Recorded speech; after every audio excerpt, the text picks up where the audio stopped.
los llevan a desarrollar y a vivir con diabetes.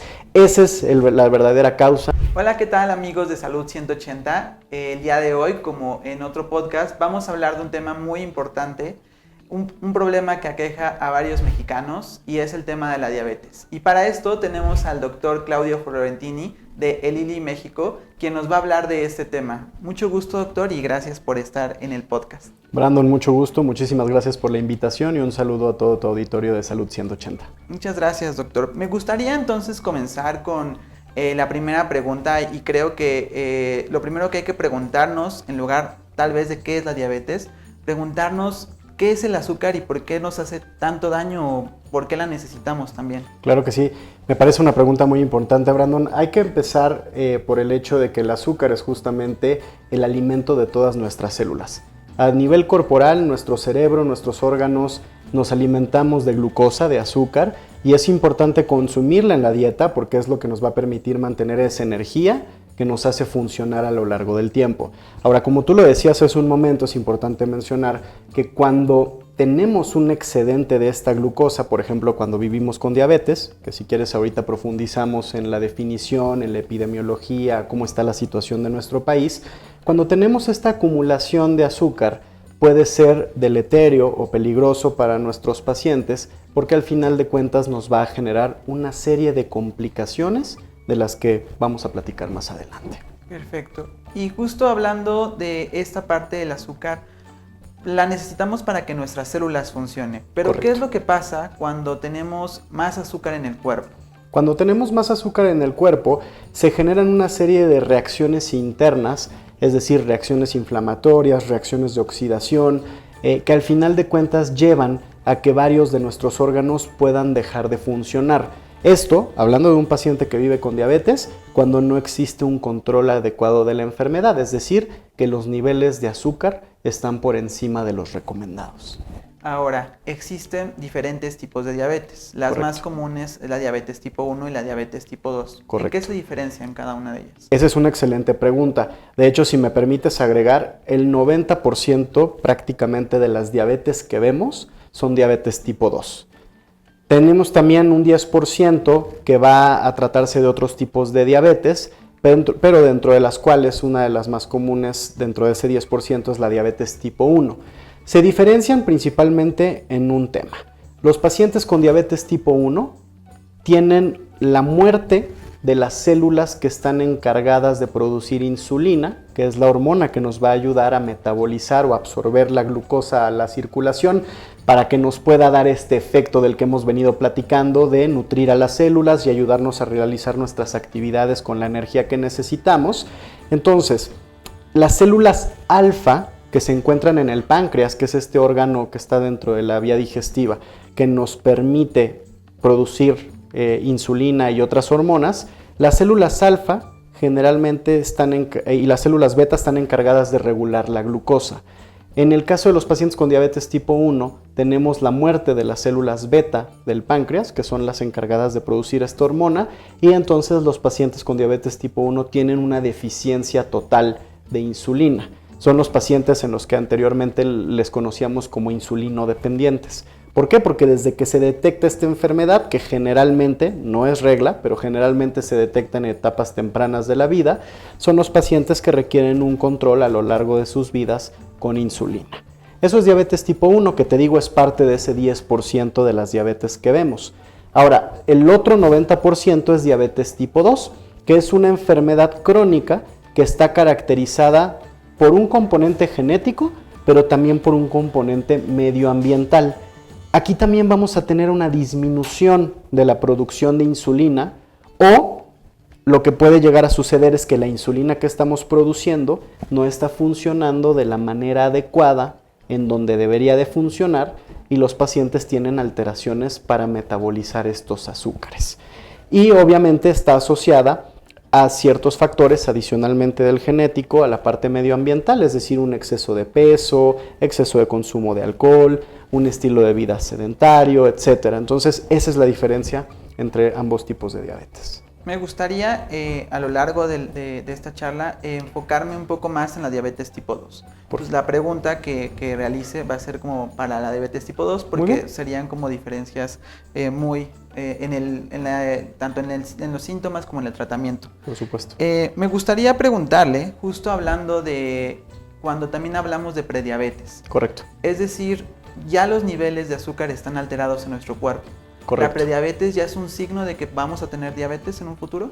Creo que tocas un punto importantísimo, Brandon, y déjame ponerte un poco el contexto de cómo estamos en términos de números en nuestro país, porque creo que te va a hacer más sentido la manera en la que lo quiero estructurar. Hoy en día, pues sabemos alrededor de 130 millones de mexicanos, que aproximadamente 90 millones, un poco más o tal vez un poco menos, son adultos. Y las estadísticas hoy en día en nuestro país, a través de la Encuesta Nacional de Salud y Nutrición del año 2022, que se publicó hace prácticamente un poquito menos de un año, nos arrojan dos datos muy importantes. El primero sobre prediabetes, que 22% de los adultos mayores de 20 años en nuestro país viven con prediabetes. ¿Qué quiere decir esto? Que tienen cifras de glucosa o de azúcar en sangre alteradas, que no alcanzan los niveles para diagnosticar una diabetes formal, pero tampoco están dentro de la normalidad. Ese lapso intermedio se conoce como prediabetes. Ahora, hablar de 22% de prevalencia, pues son un montón de pacientes adultos los que viven con esta condición.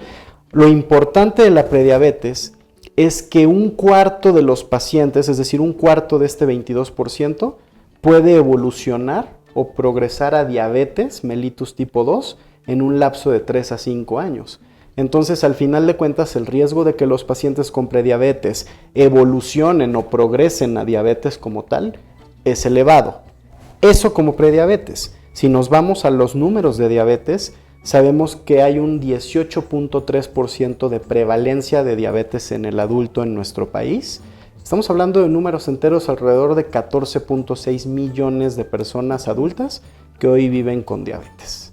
Entonces, sí, prediabetes pues es justamente lo que podría decirse la antesala, porque el riesgo para progresar a diabetes es elevado.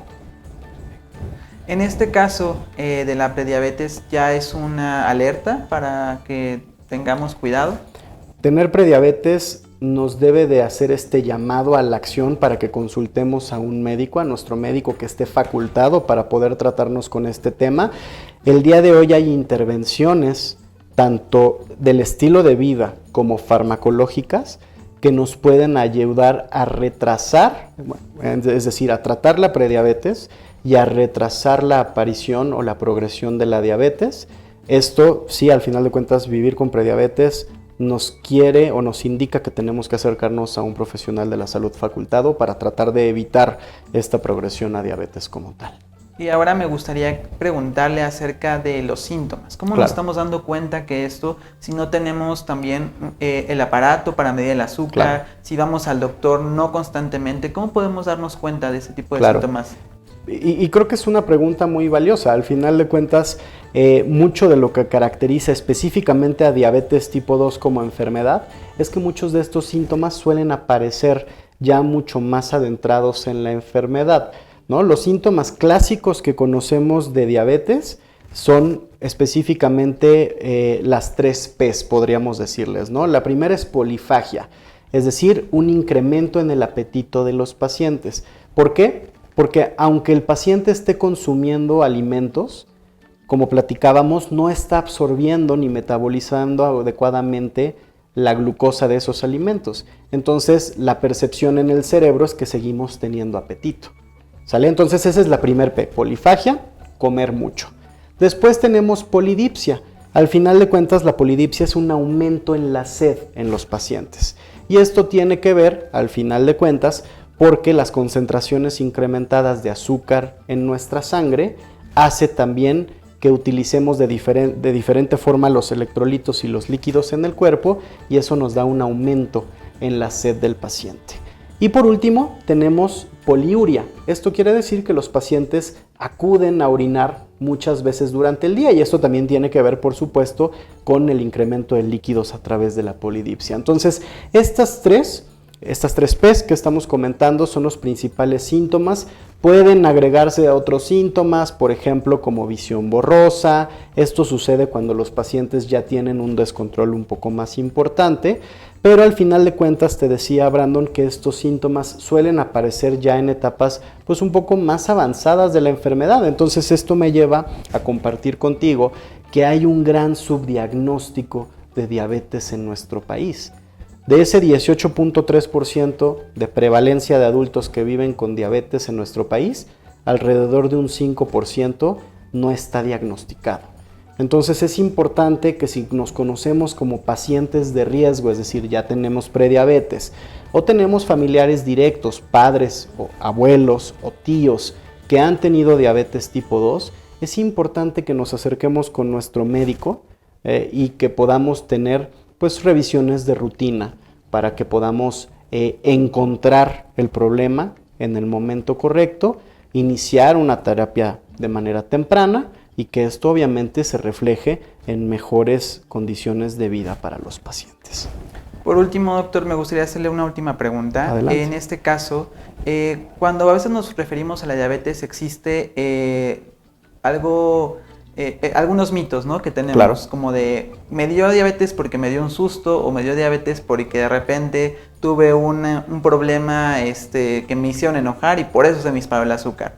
¿Qué tanto cierto es esto y qué tanto no es cierto? Bueno, la verdad es que creo que sí, todos hemos convivido con estos mitos que tenemos, no solo en México, yo creo que son mitos de nuestra región Latinoamérica, y la verdad es que esos mitos pues, son eso, ¿no? Son mitos. En realidad tenemos el infortunio de que estos pacientes se diagnostiquen cuando lo correlacionan con un susto, cuando lo correlacionan con un coraje, pero créeme, Brandon, muchos de estos pacientes ya tienen de hecho el diagnóstico, bueno, no tienen el diagnóstico formal, pero ya tienen la enfermedad y son de este grupo de pacientes subdiagnosticados de los que estábamos platicando, y muchos de los diagnósticos que se hacen en diabetes en nuestro país son incidentales. Al final de cuentas, el paciente suele acudir al médico por X o Y razón, puede ser un tema gastrointestinal, puede ser un tema de otro índole, y cuando se mandan los laboratorios para poder hacer un diagnóstico adecuado del paciente, de la enfermedad por la que acude, vemos que la glucosa está elevada.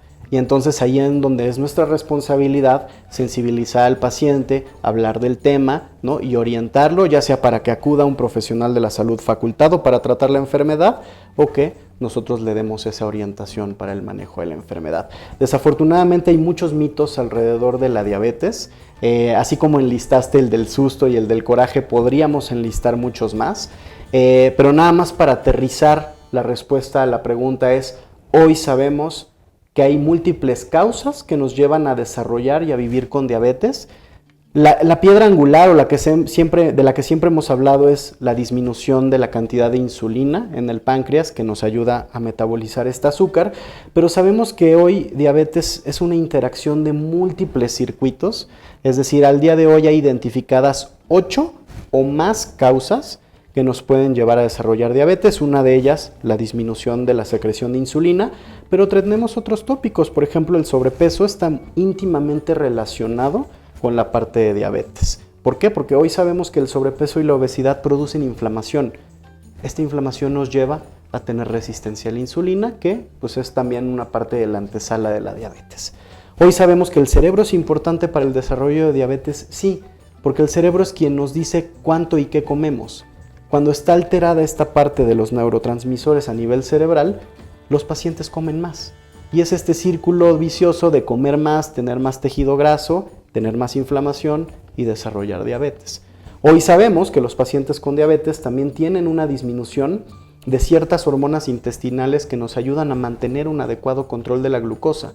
Entonces, si estos pacientes no tienen el efecto de estas hormonas que se llaman incretinas, pues el equilibrio o la homeostasis, por así decirlo, del azúcar no es el adecuado. Entonces te digo, son diferentes órganos, 8 identificados hoy, más algunos que se han ido identificando desde el 2009 a la fecha, que son las causas que conocemos como la fisiopatología, es decir, los defectos que nos llevan a desarrollar y a vivir con diabetes. Esa es la verdadera causa, no la parte de los sustos, no la parte de los corajes. Es desafortunado que luego los pacientes llegan a tener el diagnóstico y lo correlacionamos a eso, ¿no? pero no es así. Doctor, pues muchísimas gracias por estar en el programa y por hablarnos y contestarnos las preguntas que tenemos sobre diabetes. Y muchísimas gracias por estar aquí. Brandon, gracias a ti por la invitación. Un saludo a todos.